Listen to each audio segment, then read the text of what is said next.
오후에 우리 청년들 또 서울숲교회하고 축구 시합을 하는데 저희 사모가 자꾸 말리더라고요. 나서지 마시라고. 목사님은 절대 뛰면 안 된다고. 다치기라도 하면 큰일 난다고. 젊은이들 하는데 나서는 거 아니라고 자꾸 그러는데 일단 가서 제가 응원을 하다가 도저히 안 되겠다 싶으면 제가 또 옷은 갖춰 입고 가려고 합니다.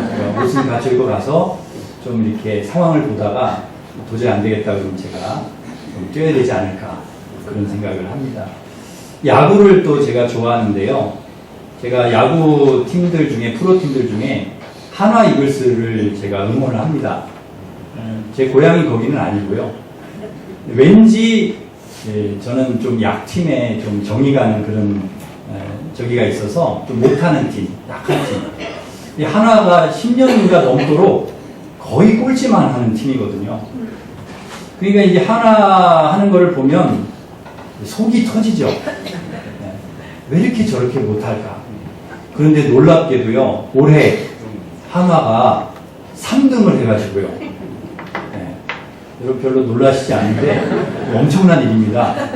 한화 이글스라는 팀이 3등을 해가지고 아직 이제 결정은 안 됐는데 지금 3등이에요. 포스트 시즌에 나가는 가을 이제 포스트 시즌에 나가는 게 결정이 됐어요. 와, 이 참 엄청난 일이 일어났죠. 그래서 얼마나 반가운지요.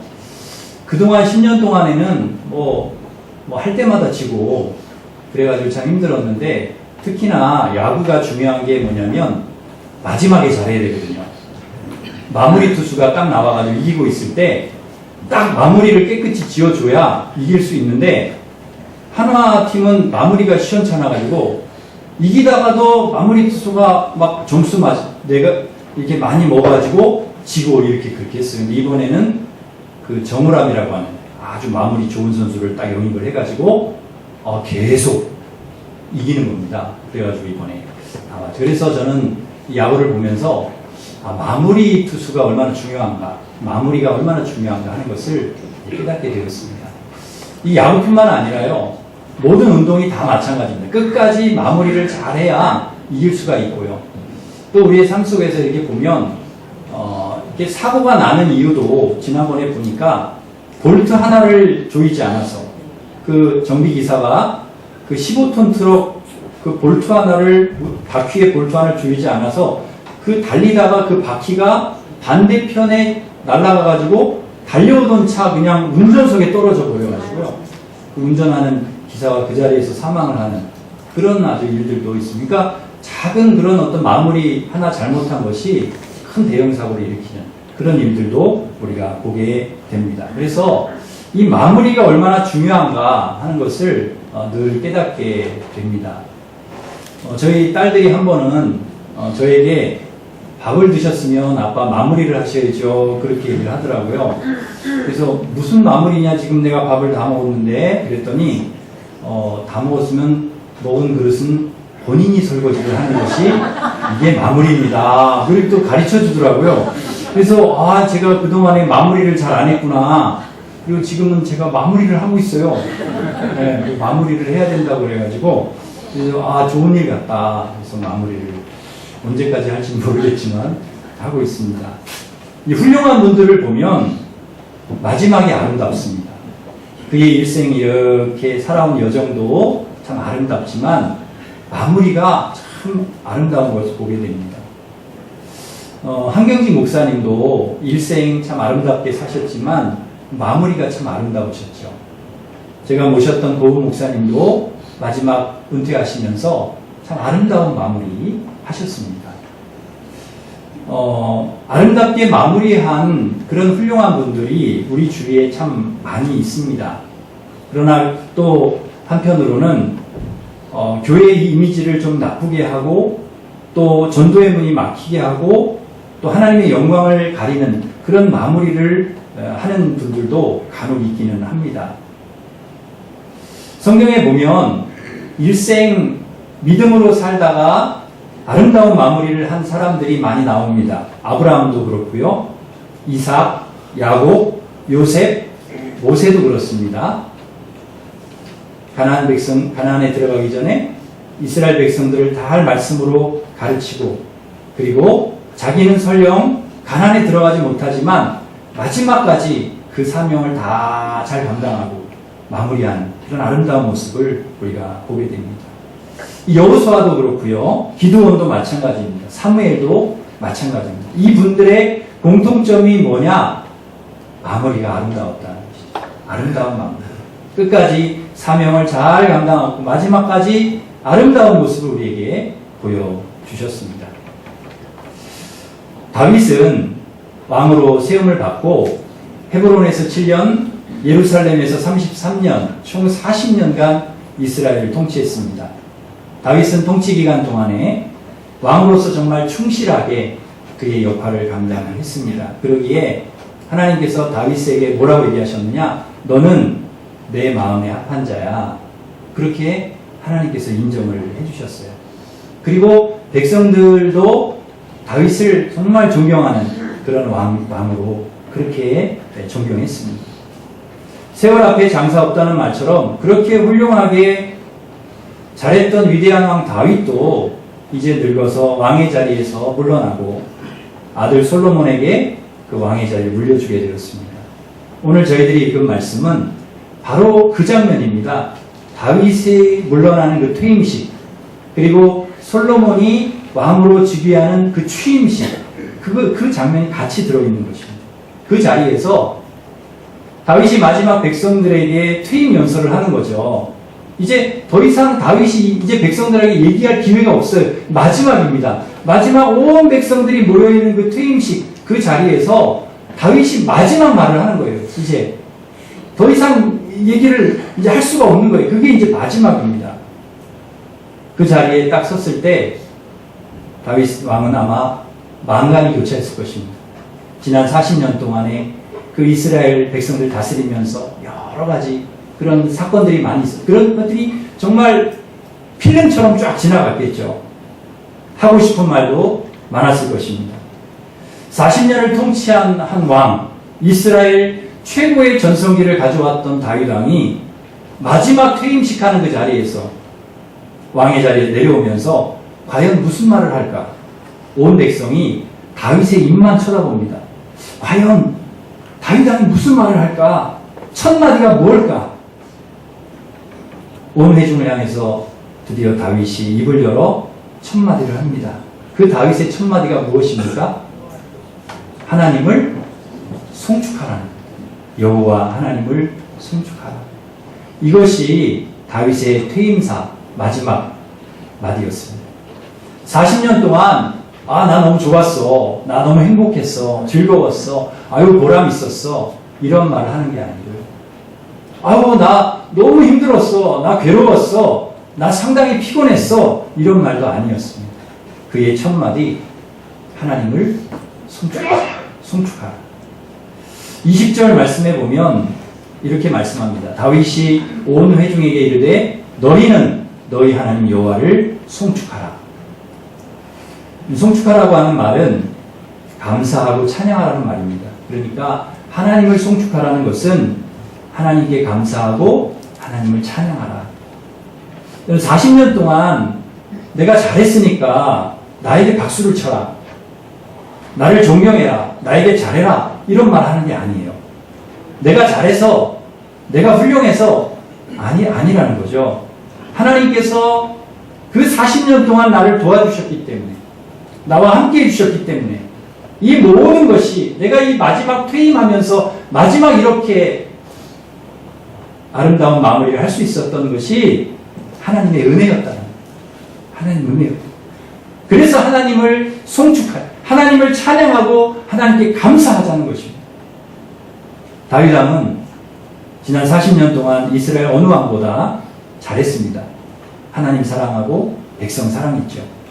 하나님 섬기고 하나님 말씀 순종하려고 애를 썼습니다. 그래서 하나님 보시기에 다윗이 예뻐 보이셨기 때문에 그를 가장 번성한 나라로 그렇게 세워주셨습니다. 다윗이 아니었다면 어느 누구도 그렇게 못했을 것입니다. 그러기에 다윗은 충분히 존경받고 박수 받을 만합니다. 다른 자리도 아니고요. 이제 마지막 자리, 퇴임하는 자리, 이제 왕에서 물러나는 자리, 마지막 자리니까 충분히 박수를 받고 격려를 받고 칭찬을 받아도 됩니다. 그런데 떠나는 마지막 자리에서도 다윗은 자신이 아니라 하나님이 박수를 받으셔야 돼요. 하나님을 높이는 것입니다. 하나님을 높이는 것입니다. 하나님이 하셨고 모든 것이 하나님의 은혜였다고, 하나님을 송축하라고 온 백성들에게 그렇게 이야기하는. 그리고 하나님께 정성을 다해 수천 마리의 풍성한 제물로 제사를 드립니다. 여기서 우리는 다윗이 어떤 사람인지 알 수 있습니다. 그는 정말 마지막까지 하나님을 사랑했구나. 정말 마지막 퇴임 그 순간까지 하나님밖에 모르는 사람이구나. 정말 하나님밖에 없구나. 마지막 퇴임하는 순간에도, 망감이 교차하는 순간에도 다윗은 하나님을 떠올리고요. 하나님이 하셨습니다. 이렇게 고백하는 것입니다.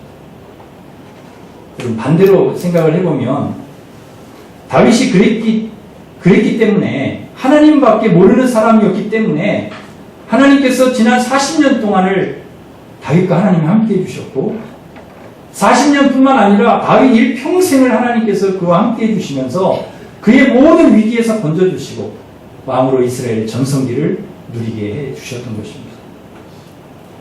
40년 이스라엘 왕으로 통치하면서 왜 적이 없었겠습니까?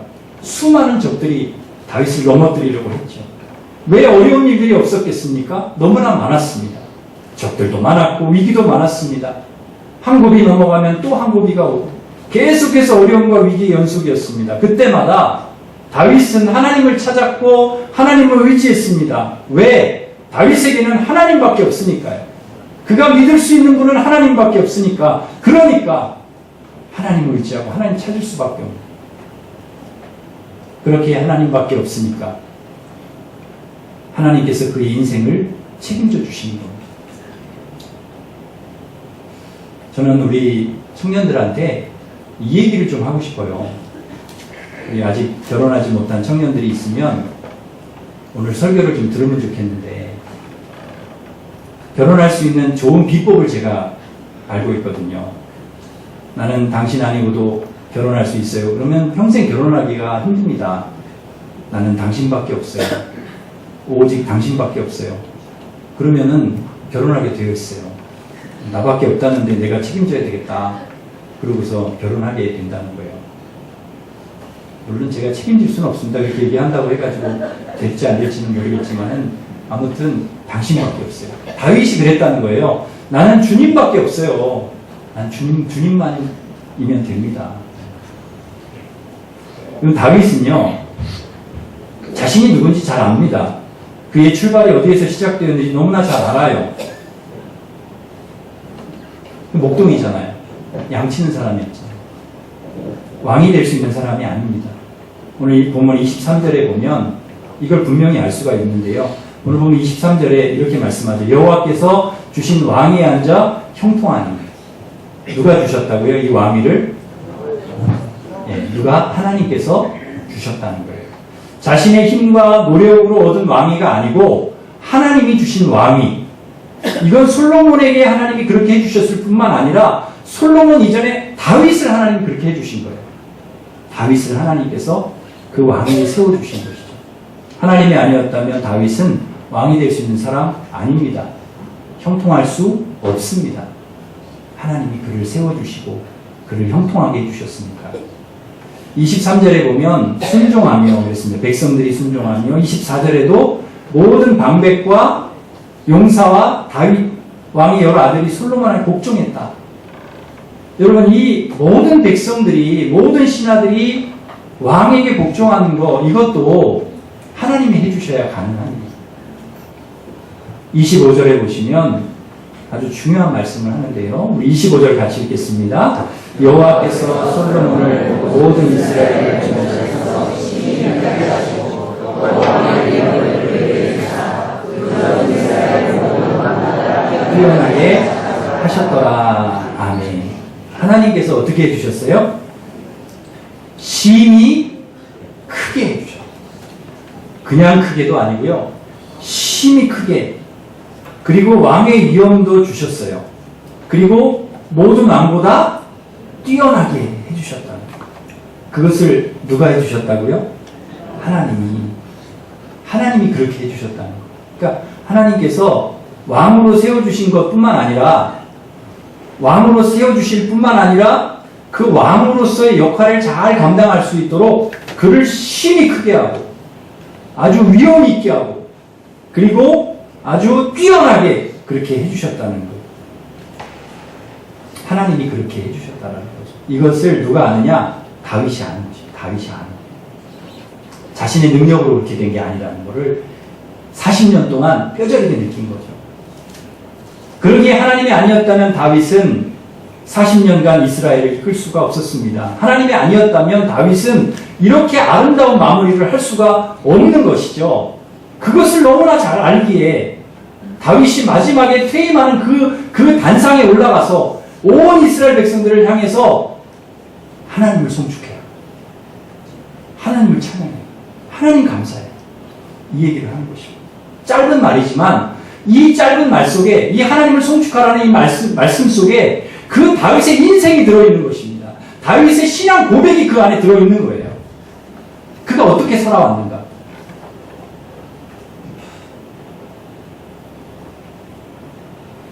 다윗은 자기 혼자 하나님을 송축하는 그것으로 만족하지 않았습니다. 자신은 물론이거니와 온 백성들이 같이 하나님을 송축하기를 원했습니다. 그래서 같이 송축하자고 그렇게 명령합니다. 하나님은 모든 만물과 모든 족속과 모든 나라, 열방, 민족의 송축을 받으셔야 마땅한 분이기 때문입니다. 다윗만의 하나님이 아니라 온 이스라엘의 하나님이기 때문에 나 혼자 하나님을 송축하는 게 아니라 우리 같이 하나님을 송축해야 돼요.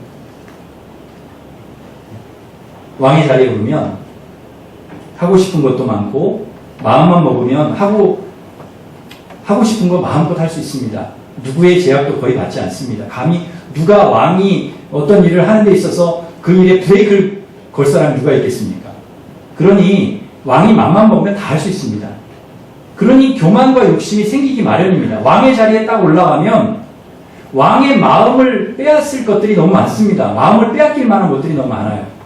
여자, 돈, 명예, 권력 이런 것들이 그냥 왕의 자리에 올라가면 따라옵니다. 거기에 다 마음을 빼앗길 수가 있는 것이죠. 마음만 먹으면 다 본인이 할 수 있으니까. 실제로 사울 왕도 그랬고요. 솔로몬도 그랬습니다. 권력 앞에 무너지고요. 여자 앞에 다 무너졌어요. 그 처음에 하나님을 사랑했던 마음, 처음에 하나님을 정말 사랑했던 그 마음이 다 무너진, 그 마무리가 좋지 않았습니다. 그런데 다윗은 하나님밖에 모르는 거예요. 오직 하나님. 그러니까 양으로, 목동으로 있을 때나 양을 칠 때나 왕의 자리에 오르거나 변하지 않는 거예요. 오직 하나님밖에 없는 하나님. 한결같습니다. 다윗이 쓴 시편을 살펴보면 이 사람 정말 하나님으로 꽉 찬 사람이구나. 하나님밖에 모르는 사람이구나 하는 것을 알 수가 있는데요.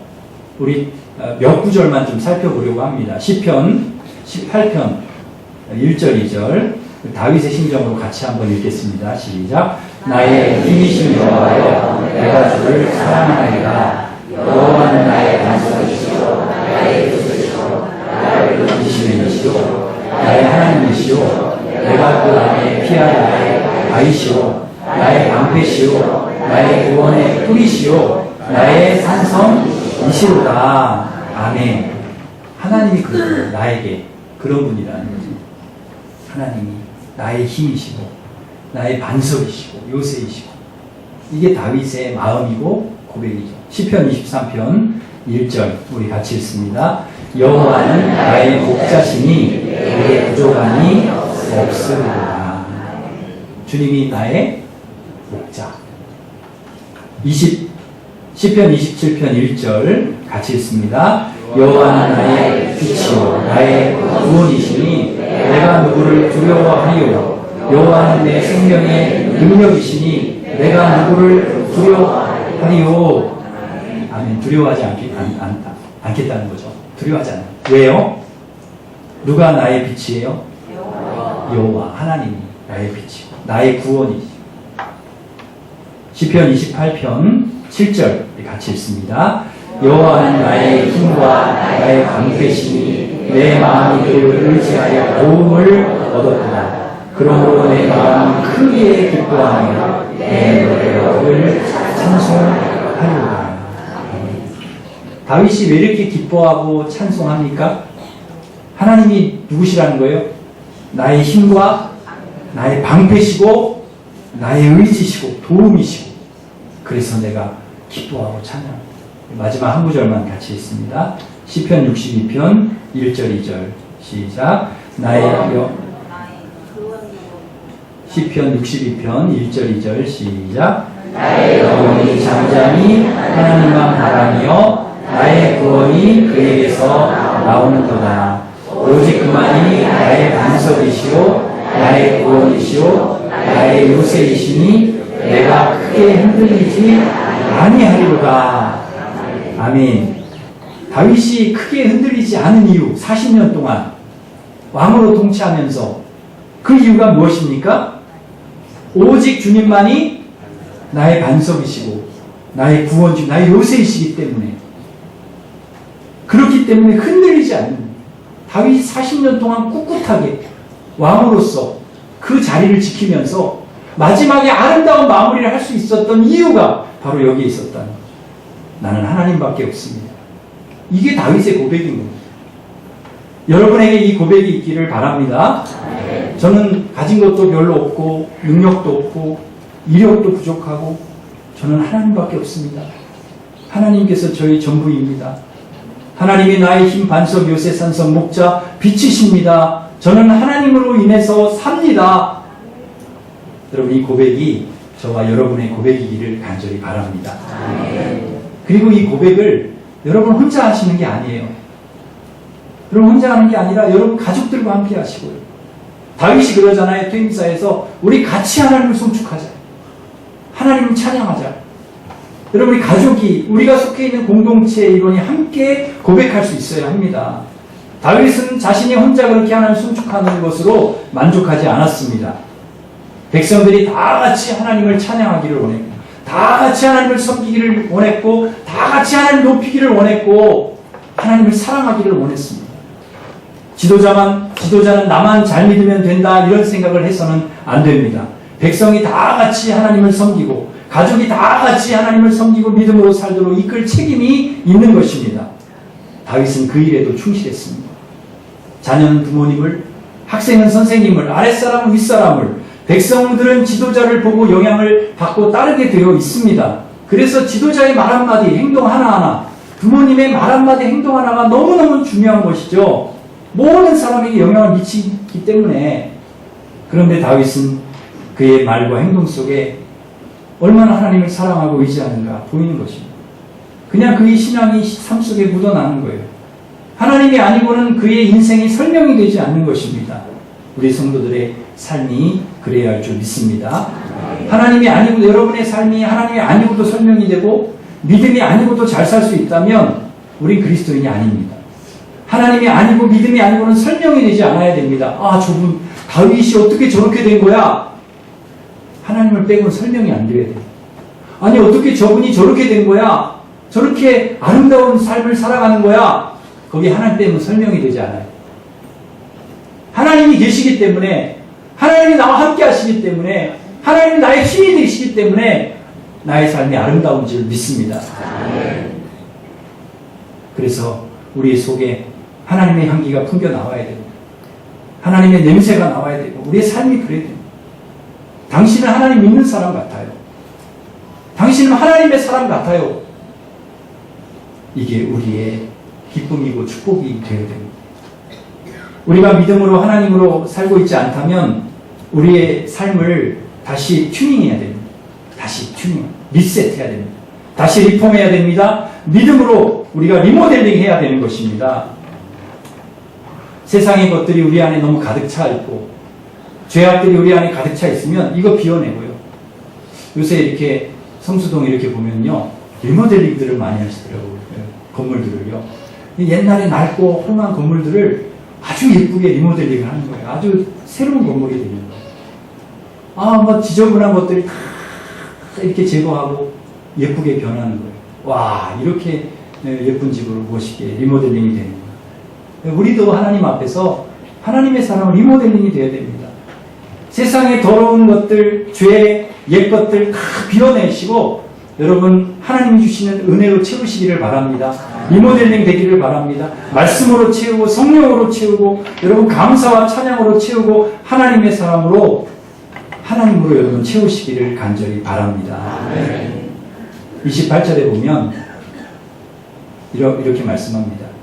그가 나이 많아 늙고 부하고 종기를 누리다가 죽음에. 다윗이 나이 많아 늙도록 부하고 종기를 누리다가 죽었다는 것입니다. 하나님밖에 모르고 산 사람 마지막이 아름답습니다. 하나님밖에 모르고. 사랑하는 성도 여러분, 하나님밖에 모르고 사셨으면 좋겠습니다. 다윗처럼 모든 것이 하나님의 은혜였음을 기억하고 평생 하나님께 감사하고 찬양하는 하나님밖에 모르는 인생으로 살아가시기를 주님의 이름으로 축원합니다.